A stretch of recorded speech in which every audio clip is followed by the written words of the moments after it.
Hey everybody, it's Pat Flynn here, and today we are talking about business fundamentals. A lot of the stuff that most of us business owners who are just starting out don't really want to deal with. And the reason is because it's often very complicated, it can feel very scary, but that's the whole point of today, to make it less scary. Now, I'm going to bring in a special guest in just a moment, but I want to tell a quick story about when I first started. A lot of you know I got started in 2008, starting my own business. I started generating some revenue, helping architects pass an exam, and I did have some money flowing in. However, when I talked to a bunch of people, they were like, did you form an LLC or were you an SCorp? And I was like, I don't even know what that means. I'm scared now because I didn't go to business school, but eventually I learned my way through it, made a lot of mistakes, probably spent way more money than I needed to, which is why today is going to be really important because as we're starting our businesses, we want to do it the right way. We want to do it in a way that's going to help us out and reduce our risk. It's going to help us save some money. And there's a lot of tax-related things. Again, this isn't the sexiest of topics, but it's a very important one that I think a lot of people overlook. And we want to set ourselves up for success. Hello to Jay and Erlich and a number of other people here who are watching now. If you're watching live, that's awesome. If not, that's okay. You're still going to get a ton of value. And we'll go for less than an hour. It might even be much quicker because we want to give you exactly what you need. We have a special offer at the end for those of you who want to get some of this stuff that often costs hundreds of dollars for free. So let me introduce my good friend Arun from Doula. What's up, Arun? How are you, man? Fantastic. Let's do this. Let's Doula this. Yes. Always good. Love starting out with a pun and a dad joke there. Arun and I had actually been working together for a while. You started a company of a different name, and then here you are now, and you're helping so many businesses begin. And I'm going to pass the mic to you to tell a little bit about your story, but also get into the weeds of a lot of this. And, how do we make sure people, when they're watching this right now, know that this isn't going to be too scary, that this is going to be helpful, and hopefully not overwhelm people? Super stoked to be here. And as you were going through your journey, very similar in terms of the journey that I've been on, where, believe it or not, first time around, spent $30,000 on fees to get a company set up. You might be 30K? thinking, why? That was dumb. Yes, it was dumb. You don't know what you don't know. And Jeez. you want to know the best part? The best part was that business didn't even work. So you're down 30K, you're staring at the wall again, saying, what do we do? And that's where the idea was, hey, imagine the Staples Easy button, but for not just starting a business, but the bookkeeping, the tax, all the other stuff which isn't growing the business. And that's where we are today. The goal for this is, as you mentioned, I'll say it one more time. If you stick around, there's a little thing. We got something teed up for the end to help with a lot of these things. But a lawyer will typically tell you 10 things that you shouldn't do. I want to just tell you the one thing you should do. So that's going to be my theme going through here is some actual answers. What's the best state to form in? Talk through some tax stuff too. But very excited to be here and dive in. Awesome. Yeah, thank you. This is what I'm hoping will be a great foundational video that we'll be able to use again and again and again for a lot of people who find our brand. And some of you might be watching the replay right now, but we do have a lot of people here live with us, Raja and Cynthia, Lore of the Rings podcast, Fix Me, Jim, Corey, Lost Hero Games, John, welcome in. I'm going to pass the mic to you, Arun, but I'll be here. I'll be interjecting. Arun will call me in. We will have time for questions and answers at the end, too, in case we miss anything. But this will be a great overview and kind of getting into the details of some of the stuff that a lot of us try to avoid. So thank you for being here. You are already in the right spot. So, Arun, I'm going to hand it to you, and let's get going. Let's jump right in. I'm going to start with a brief overview of who we are, Doula. Then we're going to jump into, in as much as possible, in Q&A type format, understanding Doula, what we do, and then we're going to jump into, again, answer some very tactical questions around business formation, banking, taxes, with something special at the end. So first off, to start, Doula is a business in a box, and we are blessed to have some incredible partners on our team. We are venture-backed. We've raised over $13 million from Y Combinator, Nexus Venture Partners, HubSpot Ventures, some individuals, Cody Sanchez, Graham Stephan, Sahil Blumenor. And along the way, we've helped over 10,000 businesses from over 175 countries, not just start a business and run it too. And to give you a little visual for what I went through, sounds like Pat went through and others, this is what it looks like. This is the wall I was looking at. Starting the first business, then also thinking, crap, that business didn't work, let's do it again. And there's this maze of what I would call migraine-inducing information that you find on Google, you find on Reddit, that all conflicts against each other. And at the end of the day, a lot of the times it just stops you from taking action.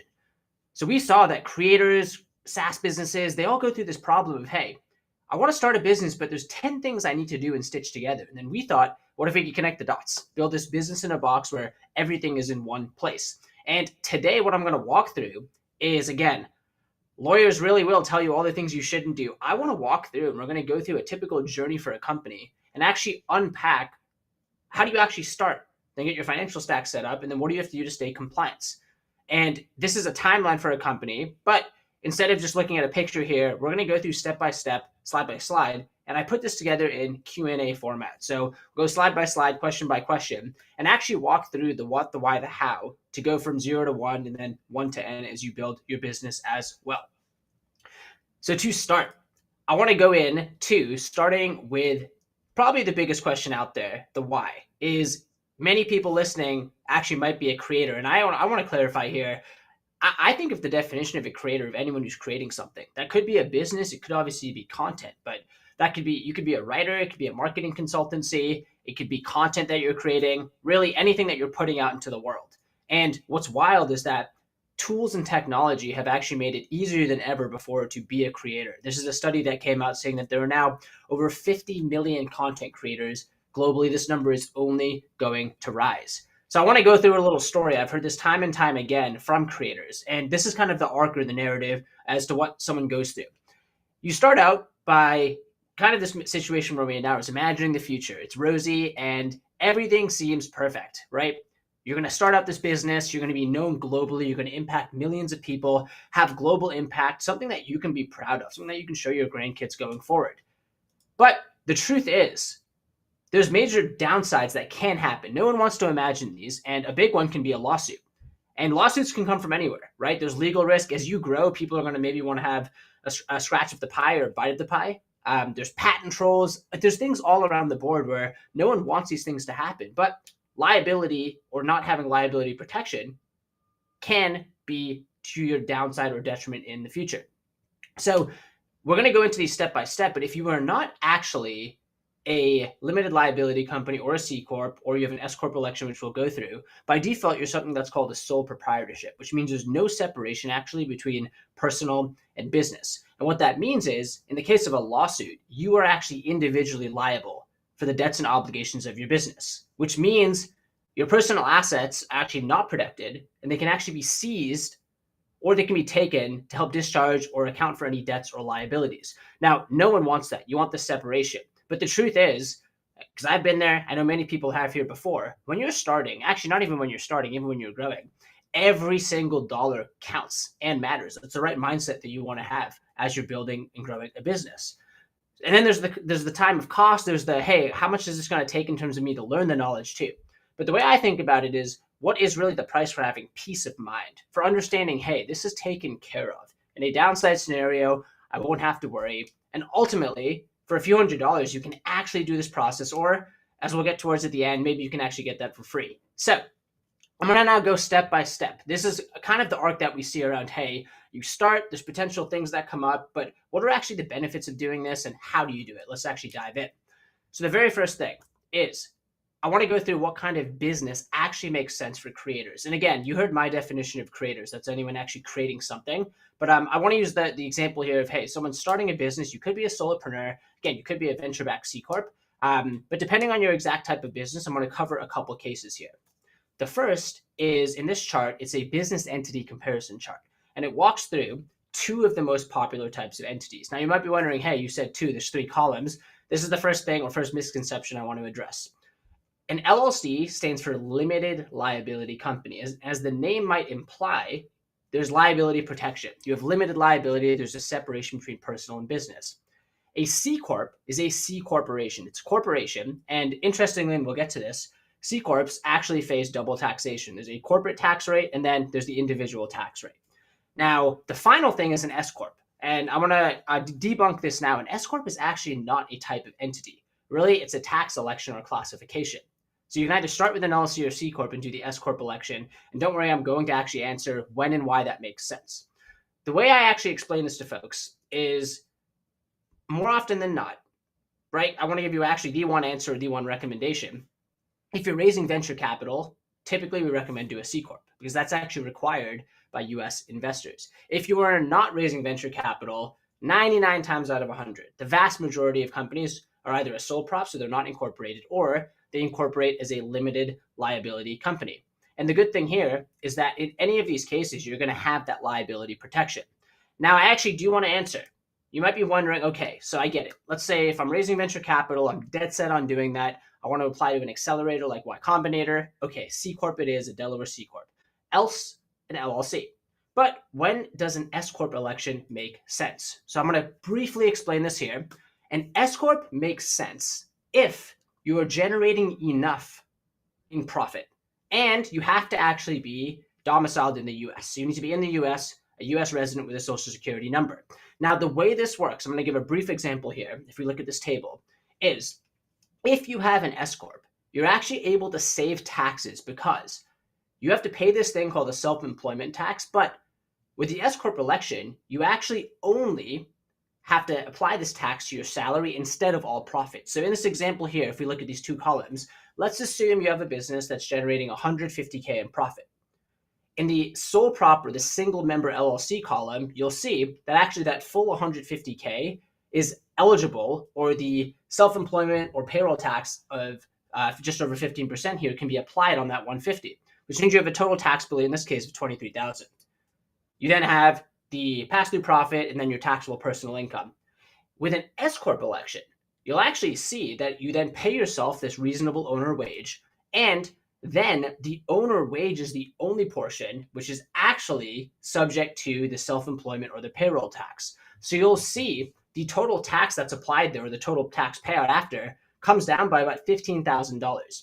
So what that means is, at the end of the day, an S Corp election typically makes the most sense when you're generating, there's rough guidelines here, at least 60,000 in profit. And the reason for that is then you are then able to assign yourself or give yourself this reasonable wage, and then you're able to take advantage of these tax benefits. So the decision tree here, to summarize, if I come back one slide, is if you're raising venture capital, go with the C Corp. It's required by US investors. Else, go LLC. If you're a non-US resident, S Corp's out of the picture. An LLC is possible. You can do that as a non-US resident. And if you're a US resident and as your business grows, it might make sense to actually have that S Corp election, either if you're going from sole prop to LLC with S Corp election, and make that election as your business grows, as your profit grows. So now I want to take one more step back here. Really quick, Questions, Arun. comments? Yeah, go ahead. I know it's going to be on some people's heads. Can you move from one to another? Let's say you're just starting out, you're not making any money, so an LLC would make sense, but then you start to make profit. Can you move that over at some point? Is that possible? Correct. It is possible. So that's a great point there. If you might not know up front, let's use the venture capital example, or hey, my business starts to generate profit. You might not know, maybe I do change my mind and want to raise venture. If that's the case, you can do an LLC to C Corp conversion. You also can start with the LLC or C Corp, and the S Corp election can make sense in the future too. Cool. Thank you for that. Now, I actually want to take one more step back. And if you're a sole prop, which again is by default what you're classified as if you're running a business without a formation, so you're a sole proprietorship, these are some of the top reasons why we've seen why people decide to start a company. So the first is, if you start a company, you actually get access to a US business bank account. Now, if you're in the US, you might take this for granted, but you can transact in dollars globally. It's a globally accepted currency. Crypto's up and running, but I don't think it's fully globally running yet. And what I mean by that is the dollar is just trusted globally. You can transact with anyone from any country, and people are okay with that. So especially if you live outside the US, it's very powerful to actually be able to get a US entity, LLC or C Corp, and then get a US business bank account so you can pay and get paid in dollars. The other thing too, and this applies whether you live in the US or you're outside the US, is there is massive social proof and legitimacy of getting a company. Let's take it this way. You might be there as a sole prop. You're a freelancer at the end of the day. You're an individual. But the second you start that entity, you can now position yourself as, I'm a business. It doesn't matter if you're only one person. You are now a business. You're not an individual. That gives you legitimacy. And I've actually seen this with people. It's like they've put on a different costume or a coat. The second they get that entity, it's like there's a new version of them. So there can be a personal wake-up call, personal legitimacy, but also externally. We've seen people start businesses and instantly, when they're talking to contracts or negotiating contracts, talking to customers, negotiating contracts, that social proof alone actually leads to more business. Now, especially if you're outside the US too, we've seen folks who said, hey, I struggled getting business. The second I got a US entity, I had more trust, or people viewed me with more respect and more legitimacy too. So it can absolutely enhance the reputation of your company. There's social proof that can come from it too. I should have maybe put this at number one. There's the liability protection. Again, these are things that you don't think of, these downside asymmetric scenarios or these black swan events, but they can happen. I don't know about y'all, but I just like having peace of mind in things, right? Not knowing that even in that worst case scenario, I'm covered. My personal assets aren't at risk. Talked about getting a US business bank account. And then the last thing, this is maybe my favorite one, is in today's day and age, every business is default global because for the most part, you can share content anywhere. If you put a blog post out there, anyone can see it. This is getting viewed by people from all over the world. And by having that central hub in the US or hub and spoke, you can have a hub in the US, you can then strategically centralize your operations and again, work with US customers and transact in US dollars. So those are some of the top reasons. If there's others, I'd love to hear. I wanted to summarize some of the main reasons why people actually decide to start a company. Now I want to get a bit more tactical. A question which many people ask is, what state should I form in? Again, I'm going to actually answer this. We're even going to say the best state to form in. Here's the recommendation. Again, the one thing you should do, not the 10 things that you shouldn't do. If you live inside the United States, you should typically form in the state you live in. And I'll tell you why. The reason why is, if you form in a state you don't live in, you form a company, you have to get this thing called a registered agent, and then you pay the annual state fee. If you do that, you then have to do what's called a foreign qualification, where you then register to do business in your home state, because technically you're doing business by hopping on calls, sending emails. You have a physical presence there. So you actually have to then do this foreign qualification, which means take the business you formed in another state, register to do business in the state you're in, and now you know what happened? You're paying fees in 2 states. You have 2 registered agents, 2 annual fees. You just doubled your costs. So if you live in the US, we typically recommend you should form in the state that you live in. I live in New York, I would form in New York. If you live in Georgia, form in Georgia, etc.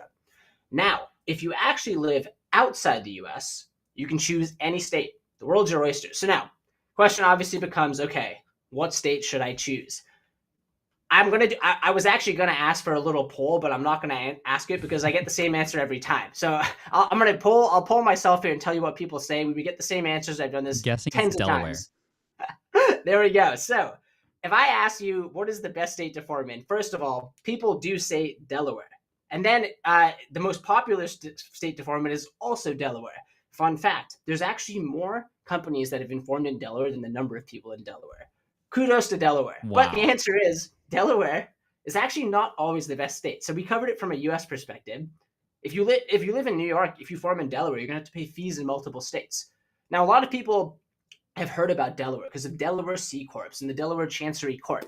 But for US residents, again, be careful. Typically, you should form in the state you live in. Otherwise, you just end up paying multiple fees.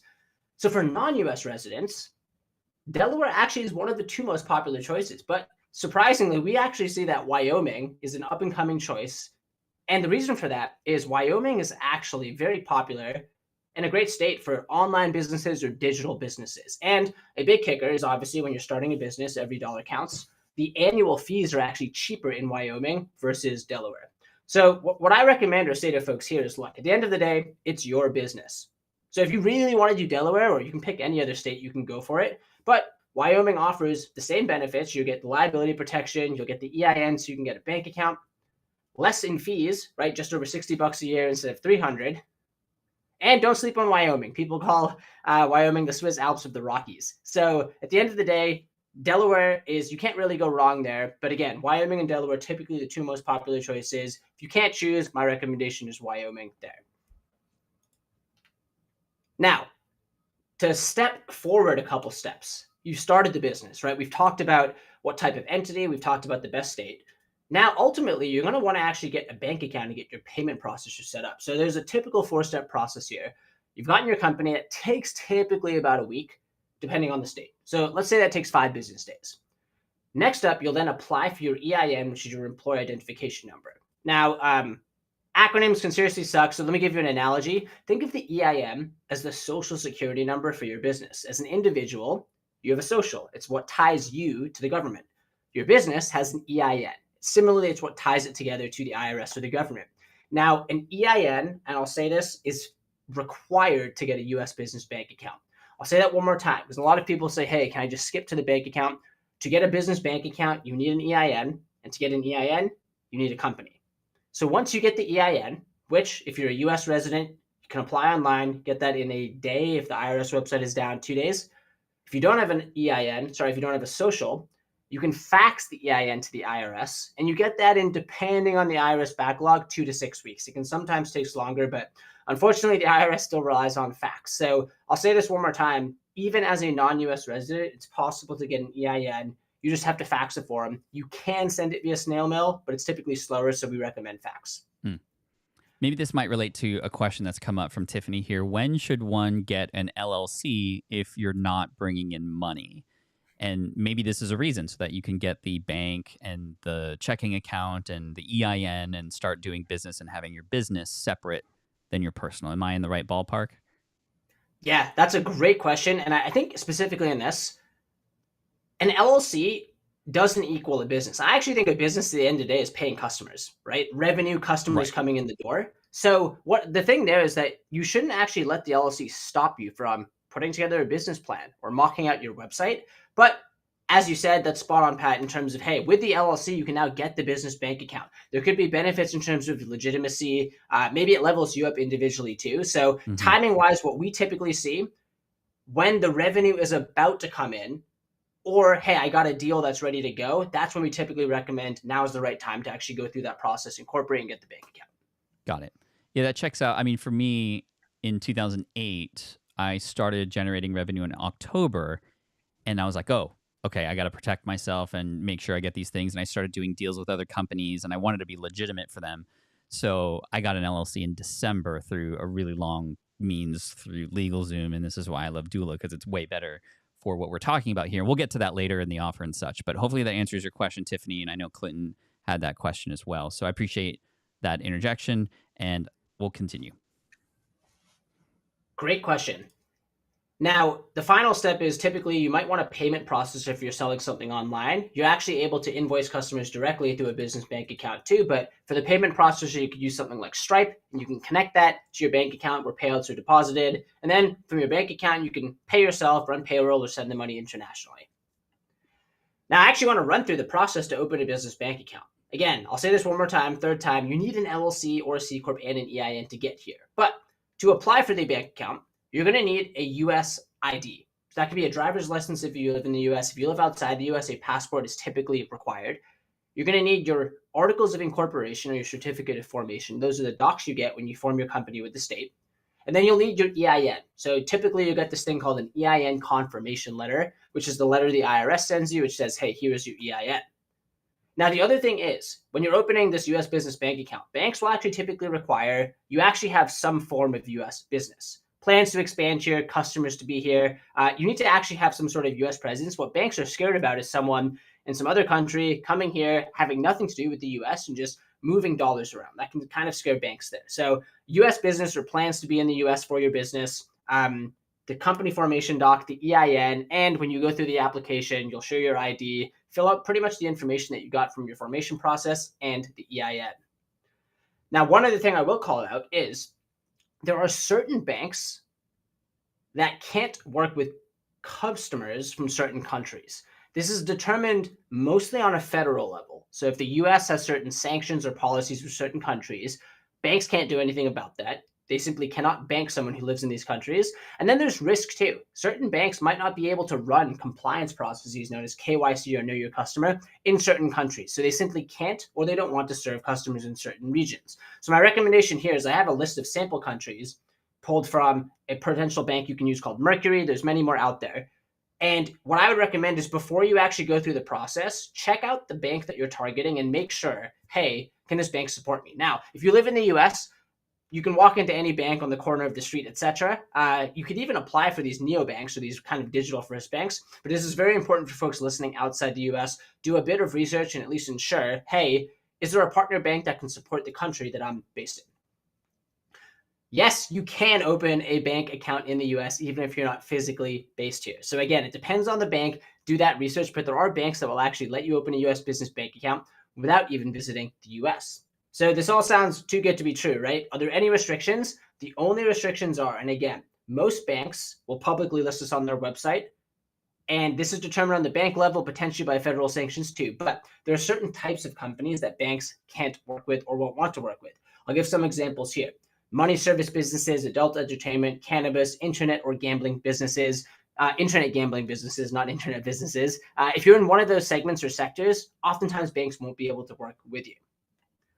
Okay, now taxes. This is a huge question. The IRS is a feared acronym. It's a very complex acronym. The IRS tax code is one of the most complex tax codes in the world.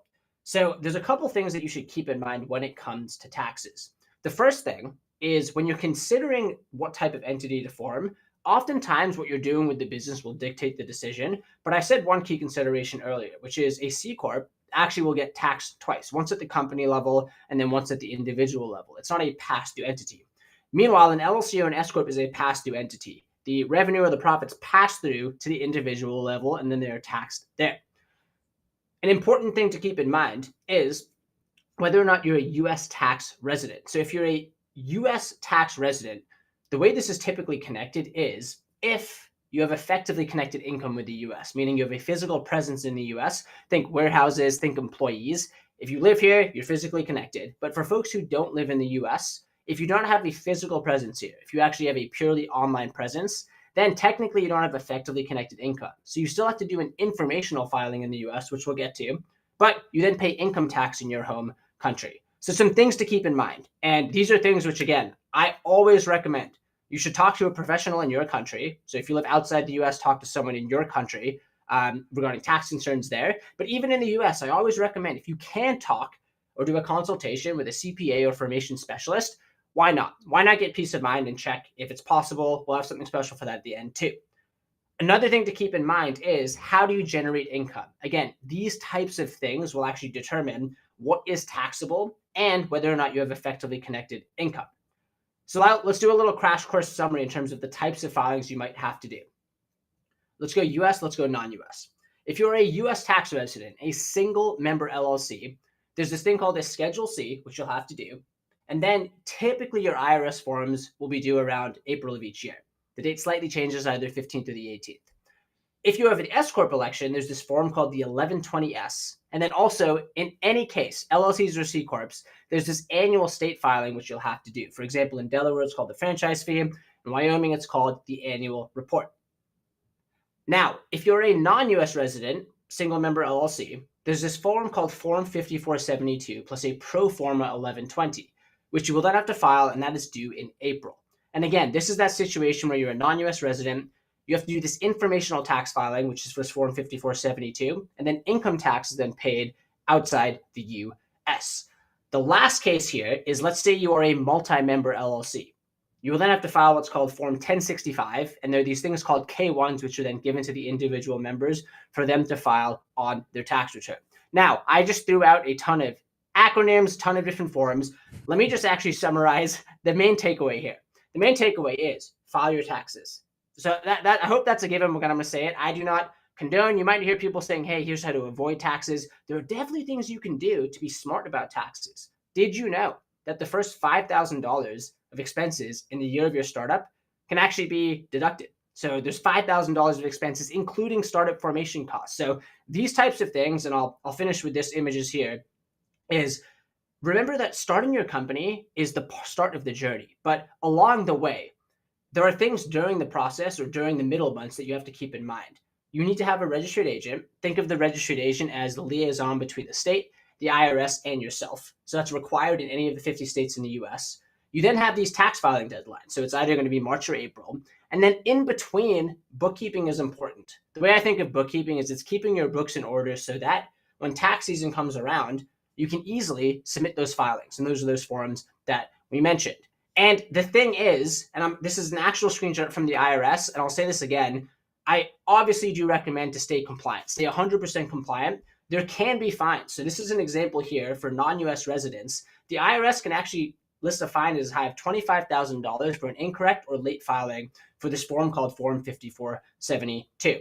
So again, I'll say this one more time. There's lots of forms, there's lots of filings. What I recommend is talk to a partner in your home country if you're outside the US, or if you're in the US, talk to a formation specialist or a CPA just to make sure that your tax situation is correct.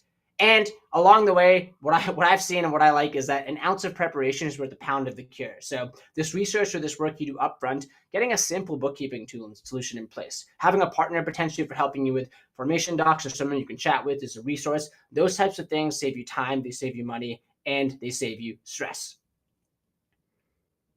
So with all that, I now want to run into a little summary of, okay, we've talked about formation, we've talked about bank accounts, we've talked about compliance. The overall process here, if we have to tie it together to actually, like I said earlier, click that Staples Easy button, is you'll first start by choosing a state. Then you can choose a name. You might be able to do that earlier. The formation process will be actually filing your articles of organization. Then once you get your articles of organization back, you'll have this thing called an operating agreement or your corporate bylaws if you're a SCorp. With that, you can then file to get your EIN from the IRS. Again, remember the EIN is like that social security number for your business. And then lastly, if there's any registrations you have to do, you can do that, as well as applying for your business bank account. So just like that, that was a crash course in starting your business, getting your business bank account, and a brief run through of some tips around taxes. Are there any pressing questions here? Otherwise, we got something special teed up. Yeah, there are a couple questions in the can, but I just want to say you've made it a lot more simple than what I remember when I first began, because I mean, nobody really laid out the process. I had to kind of find out from this person and then find out from this person and then, read it over here. And just thank you for laying it all out for us. I know for some of you, maybe a lot of you have already registered a business and you've already went through this process, and maybe like me, wish it was as easy as this is right now. And Doula, the service, is amazing for making this easy, and we'll show you how in just a second. But the nice thing about this is once you get it done, it's sort of done. You don't have to ever really worry about like this part of the process again. It's just that initial hump and getting over that, and then getting your systems in place. And then, like Arjun was saying, having things like a bookkeeper there to keep things in order as you're going along, and then kind of just you're able to run your business at this point. And again, this is so that we can protect ourselves, so that we're a little bit more professional. Tina asked a great question of, are we able to get like distributors for products if we don't have an LLC? And in general, no, they want to work with other businesses. So this allows you to open up more business opportunities. I know that when I started, I wasn't able to really get sponsorships. This was before like the creator economy really was booming, and people were used to working with just like TikTokers and people who had, their own self businesses. Back then, they wanted to work with real companies. And so a lot of companies will look to see if you're a registered real company and feel at least better about doing business with you.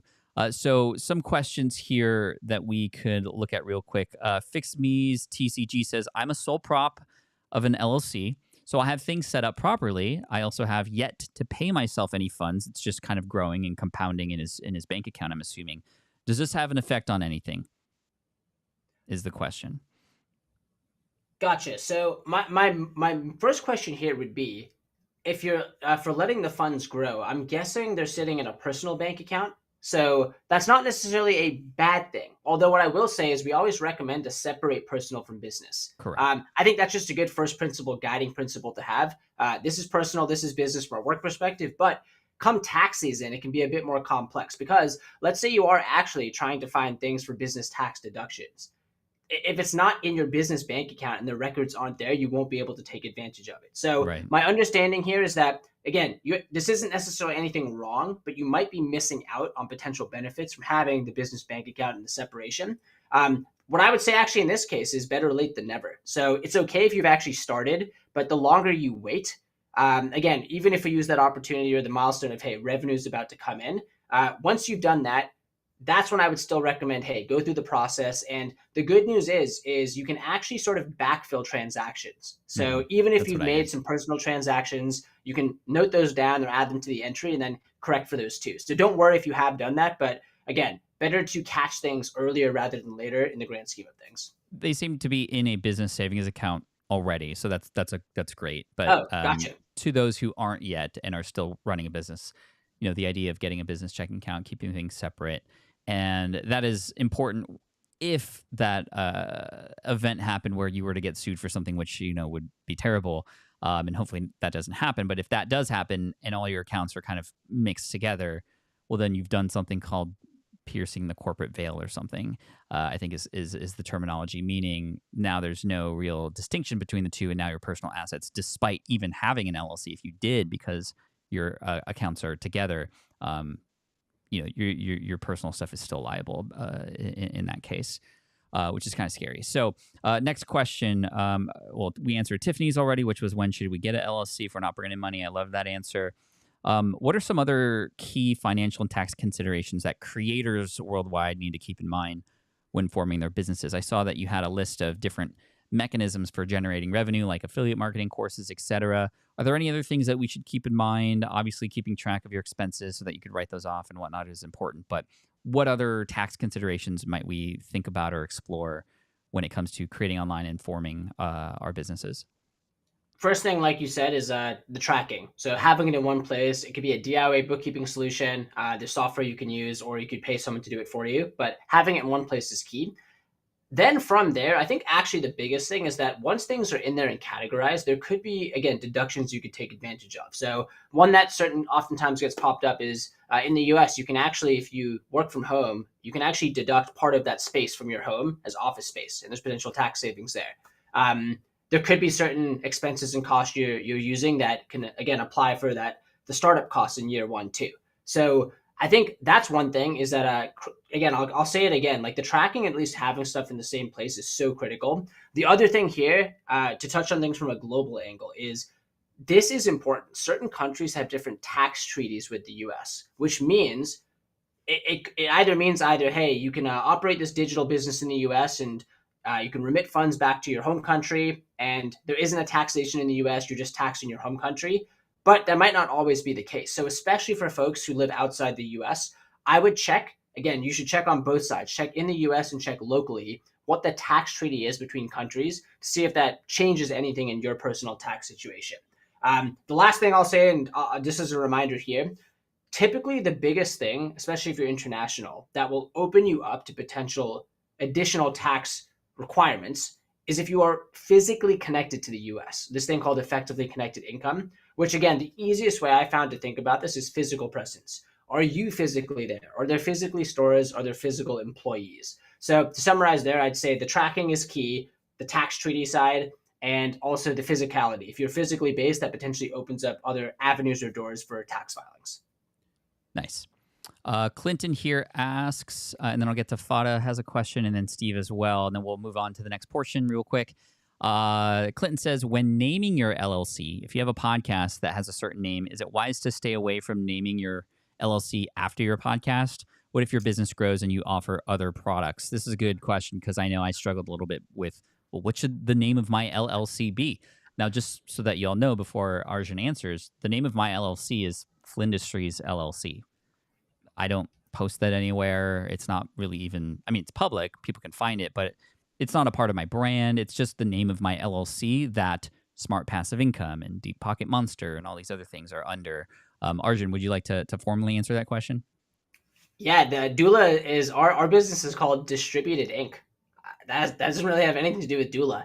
So this can happen a lot. And what I would say here is it's hard to predict the future. So right now, the podcast might be the business, the core business. This is all it is. Actually, Distributed Inc. was Distributed Inc. because the goal was to build tooling for distributed workforces. That was the idea in the name there. So what I would actually say here is there's one approach where it's like, hey, pick a maybe more generic name, and then as you go forward, you'll have sub products. And we actually have done this thing called the DBA, or doing business as, which is the filing you can do. So now we are Distributed Inc. doing business as Doula. So I think in this case here, again, candidly, it's tough to predict the future. I think in both of our cases, Pat and ours, things have changed. Now there's this umbrella company, if you will, and these other names that we operate under. So if right now, if you think the podcast is the main thing, go for it. It won't necessarily be a blocker in the future. You might just have to do a DBA. Cool. I'll answer Fada's question here, which is, I want to create an LLC business license in order to take advantage of distribution prices, but I don't plan on selling or making a profit. Is that allowed?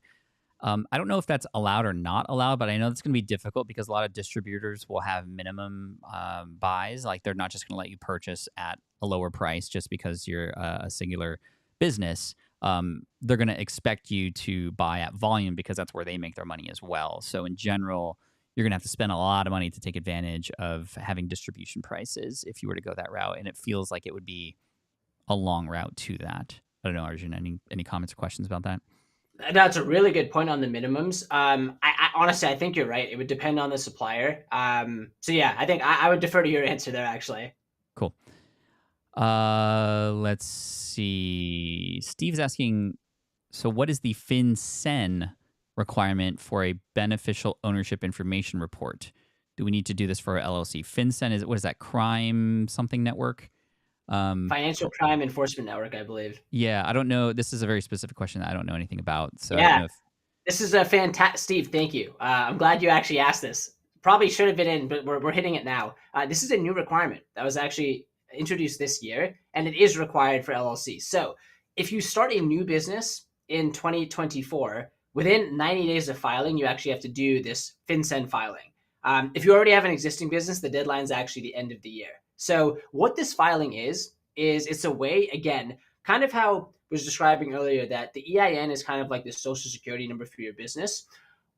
What my understanding or read of this legislation, or the reason why this was introduced, is the IRS and the government didn't really want these anonymous LLCs with no individual tied to it. So right, there's certain states where you can form an entity, you can do it anonymously, get your EIN. Then when you apply for a bank account, yes, you need to put an individual's name, but you kind of have these invisible companies if you just form a company with an EIN. So this is a way to actually tie an individual to the businesses. And as you can tell by FinCEN, Financial Crimes Enforcement Network, it's to protect financial interests, right? Things like money laundering or any financial crimes. So Steve, thank you for asking this question. This is an entirely different topic or discussion. There could be a full section on it. But here's what I will say is, again, this is a filing. You can DIY online. There are services you can pay also that can do it for $5 up to $150. That's actually typically the range. But yeah, great question there. And again, this is a new filing that was introduced this year. Cool. Last question here, because we got to move on. But from Lelia, I started an LLC and have a bank and have an EIN. I have expenses, but not have made any money yet for a year. Do I need to submit tax returns or quarterly taxes, even if I've made no money yet? Okay, my first question here would be, are you a U.S. resident or a non-U.S. resident? If you're a U.S. resident, I guess I'll answer in both, or is the answer in there actually? No, I was just going to say, let's assume that it's U.S. for most of my audiences, but we can go the other option too. Yeah, so if you're a U.S. resident, then technically, by definition, an LLC is a pass-through entity. So you haven't earned anything, so there's nothing to necessarily pass through there. So yeah, if that's my understanding there, nothing's technically passed through yet. I guess you just have your business expenses. If you're a non-U.S. resident, you do have to do that Form 5472 filing. So I would recommend, if you are, please do that filing. Again, there could be fines there. If you're non-U.S., there's that filing. Cool. Awesome. Thank you for that. Great questions as well. Very, very helpful and on top of a lot of people's minds, which is great. But let's go to something special that we have to share with you, something that's going to help us all out, especially if you're in the beginning and you're worried about maybe the expense that might be required to at least kick this off. Awesome. So we've put together there's something very special for the community here. And what our goal at Doula, but really we want to help enable, is more entrepreneurship. I think the world with more entrepreneurs is a better place. So what we've put together for the All Access Pass community is a free US company starter pack, $300 in value. Now, specifically, how to redeem and what this entails is, if you're looking to actually set up a new business from scratch, you actually get to use this $300 for a free starter pack with Doula. And that includes, I call it a starter pack because it's not just the entity, but we'll actually get the EIN for you. It covers your registered agent for the first year, and then guidance in actually applying for the bank account with a few partners. Now, if you already have a business, we don't want that to be a negative or a detriment to you. So you actually can use that $300 to either migrate your business to Doula, have Doula manage things for you, your registered agent, your virtual address, or for value add services like bookkeeping, like tax, maybe you actually need help getting a BOI filing, Doula can actually cover that for you. So again, whether you're starting a new business or you have an existing business, you can take advantage of this.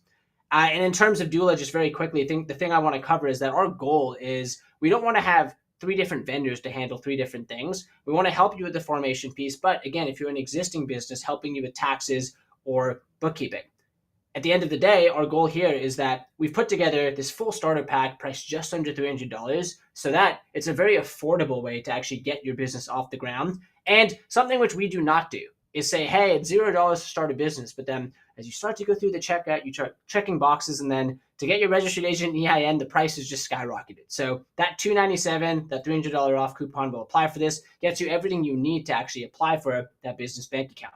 But then we also have this full total compliance plan, which actually helps you with the taxes, DIY bookkeeping software. The goal here is, again, so you don't have to do 6 different things in 6 different places. You can actually get all of your help with not just starting your business and running and growing it too, all in one place. We also help, and I want to stress this too, you can be in the US, you can be outside the US, wherever you're listening to this now. And we've done this for thousands of customers from all around the world. The last thing I'll finish is that at the end of the day, and this is a tweet which I really liked and wanted to highlight here, is that it hurts my soul when I don't see entrepreneurs who have not gotten their own LLC. Such a small step that leads to so many potentials and opens so many doors. And the last thing here, before I pass it back to Pat, is that we have an exclusive event teed up for All Access Pass members. We're going to be doing a deep dive into specific tax-saving tips for US-based entrepreneurs with Parshwa, who's a rockstar CPA on the Doula team. So with that, I'm stoked to be able to work with more All Access Pass entrepreneurs. Again, you can fully redeem this and tune in for that All Access Pass event with Parshwa from the Doula team. Tax-saving tips will get even more tactical there. And yeah, ultimately, the goal is this shouldn't stop you, this being formation, banking, taxes, from starting your dream business or scaling your dream business. We want to make it click button easy, and we're stoked to work with more entrepreneurs. Thanks, man. I appreciate that. And this is actually a really, really generous offer. I mean, $300 off, and you can even get your LLC and EIN for that if you're just starting out, which is huge, all through Doula. And the cool thing is, if you are already a member of our community, the All Access Pass, or Pro, which has access to the All Access Pass, you're just going to get this. You're going to get it as a part of your membership already. What's cool is on the 31st, when some of their team comes in to help us even further, and you'll get access to them, and you'll be able to ask specific questions and get more knowledge from them. That's when you will get the link to then redeem this offer. So it'll be inside the community during that live event. If you can't make it live on the 31st inside of the All Access Pass, that's okay. You'll still be able to redeem it from that point forward. But this is a good opportunity to also promote the All Access Pass. If you don't know what it is, this is where we host and have all of our courses, and the membership gives you access to the community as well. Every few months, we run through an accelerator through some of our courses as well, so you can go through them with many other people at the same time. You get access to my team. You get access to office hours with me. All those things included. And if you wanted to join that, all you have to do is go to smartpassiveincome.com/all-access. I can see already a lot of people who are in the All Access Pass and have access to it here in the chat already. So you all get this for free. Again, that'll be distributed on the 31st once you're in there. But if you're not in the All Access Pass, I'd invite you to come in. There is a course on YouTube. There's a course on podcasting. There's a course on email marketing, webinars, how to price your products, as well as, again, access to the team as well to help you out. So all you have to do is go to smartpassiveincome.com/all-access. And again, that Doula special offer will be given at that live event happening on October 31st. And if you can't make it live, that's okay. You'll still be able to get access to it too. So Arjun, thank you for that super generous offer. You are doing exactly what you say, which is make this part of the process much, much easier for people. It can be very scary, hold a lot of people back, but just the fact that you've enabled us to have this offer in there is really amazing. So thank you. And I haven't found a better place that I wish I had access to help me with this part of the process, which is important. I know it's not the most fun or the most exciting. You know, we want to get on social. We want to start getting on video, get our content out there. But this is the stuff that's going to be required, and it's going to unlock a lot of things to professional business acumen for people. So thank you again for that. It really means a lot for this partnership. Of course, we're stoked to help. And I'll stress this. I don't think I mentioned this explicitly, but we offer free consultations. So whether you've started, whether you are 4 years in or 4 months in, if you have questions on these FinCEN filings and formation and other things, no strings attached, whether you are in All Access or not, but then there's a lot of jam-packed value in there she just ran through. You can actually get a free consult with the Doula team. We're here to support. Obviously, we'd love to work with you, but even if you don't, we want to just make sure you get it right. I don't want people to go through the same journey I went through where I paid 30 grand and didn't really have to. So again, we're happy to help. Pat, this was fun, and I'm really excited to team up to help more entrepreneurs. Yeah, my pleasure. Again, smartpassiveincome.com/all-access. Amy is asking, do we need to maintain a subscription to Doula afterwards? So I redeem this $300 deal for an LLC, an EIN. I get my operating agreement in place. All that stuff is made easy thanks to Doula. Am I required to continue a subscription after that, or what? You do not have to. So we obviously would hope you do to maintain your registered agent and the address, or there's tax filings, bookkeeping you might want help with. But if you just want to take advantage of this and DIY, or if you find a better tool after, no strings attached, you could absolutely do that. Amazing. Awesome. Well, thank you, everybody. We won't hold you till top of the hour because we were done. And so here's the offer. Replay will be available right here. I know some of you had even asked, like, where's this replay going to be? It's going to be right here. And you might be able to share it with some other teammates or a spouse or something if you're working and starting a business together. Arjun, this was super helpful. Thank you so much. I'll be sure to share this out with everybody. And likely it'll become a great foundational video for a lot of people who are just getting started here. So thank you so much. And I appreciate you. Thanks, everybody. Pat.